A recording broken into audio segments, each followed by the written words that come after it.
The left's anti-American attitude has emerged in several ways recently, one of which is the Abolish ICE movement. Now, I want you to watch. This is the New York Senator, Kirsten Gillibrand. She's also got some positions that are even to the left of Bernie Sanders. She wants to get rid of ICE. Now, what are you going to do with your party if you do come into a majority and you have a significant number, or at least an influence, of people who have that kind of a position? Yeah. Well, I agree with it. I don't think ICE today is working as intended. Well, you think you should get rid of the agency? I believe that it has become a deportation force, and I think you should separate the criminal justice from the immigration issues, and I think you should reimagine ICE under a new agency with a very different mission and take those two missions out. And so we believe that we should protect families that need our help, and that is not what ICE is doing today, and that's why I believe you should get rid of it, start over, reimagine it, and build something that actually works. Holy cow, would I like to have a discussion on what ICE is supposed to do. Then there's this from Elizabeth Warren.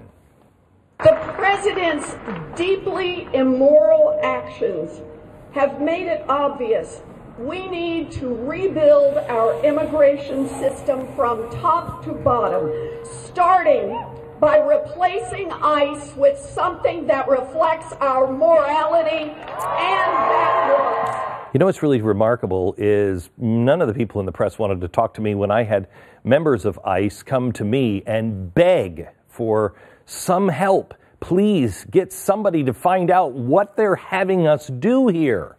Nobody cared under Obama. Others include Democratic members of Congress from Arizona, New York, Massachusetts, Oregon, Washington, Wisconsin, Bill de Blasio, pretty much everybody. Representative Yvette Clarke called ICE the Gestapo of the United States of America. That is so historically ignorant. The Gestapo, the murderous Nazi secret police responsible for bringing about the extermination of Jews throughout Europe, responsible for herding them into killing centers where they were literally murdered. The Gestapo, guilty of war crimes, responsible for the deaths of at least 1 million people. ICE is that bad?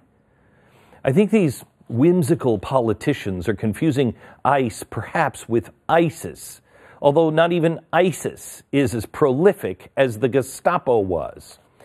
Of course, much of the so-called outrage has bubbled up from Twitter, typically from anonymous or dubious accounts, published under the guise of legitimate political insight. And as we've said before, these outrageous comments shouldn't be considered newsworthy.